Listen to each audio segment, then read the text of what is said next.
నేను ఎక్కడున్నానో తెలుసా అండి? మీ అందరికి చాలా ఇష్టమైన బీ స్మార్ట్ పూర్ణిమ దగ్గర ఉన్నాను.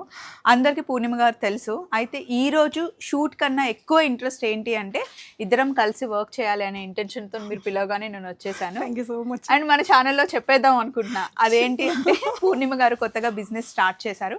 ఇప్పుడు మనం ఉన్నది మోడర్న్ మహారాణిలో ఉన్నామనమాట. ఇక్కడ ఏంటి అంటే డైలీ వేర్ అంటే డైలీ మనం వేసుకునే కుర్తీస్ దగ్గర నుండి 2 piece, 3 piece sets party wear మనకి బడ్జెట్లో ఇవ్వడానికి పెట్టారనమాట. చాలా బాగుంది కలెక్షన్. సో మాట్లాడుతూ ఒక షార్ట్ పెడదాము, నేను ఇక్కడికి వచ్చాను, మేమిద్దరం కలిసి వర్క్ చేస్తున్నాము అని మీ అందరితో, అంటే ఏదైనా సరే అందరం కలిసి వర్క్ చేస్తే ఆ ఫీల్ చాలా బాగుంటుందండి. యూట్యూబర్స్ అంతా ఒకటే, మేము ఒక ఫ్యామిలీ అని చెప్పుకోవడం నాకు చాలా ఇష్టం. That is made your success అండి. అంటే అంత మంచిగా విష్ఫుల్గా మీరు మాట్లాడి, అంటే రాగానే కూడా చాలా బాగా రిసీవ్ చేసుకున్నారు కాబట్టి మీరు అంత సక్సెస్ అయ్యారేమో అనిపించింది నాకు చూస్తున్నంత సేపు మిమ్మల్ని. And all the best. Thank you so మీరు కూడా మచ్. విషెస్ పంపించండి.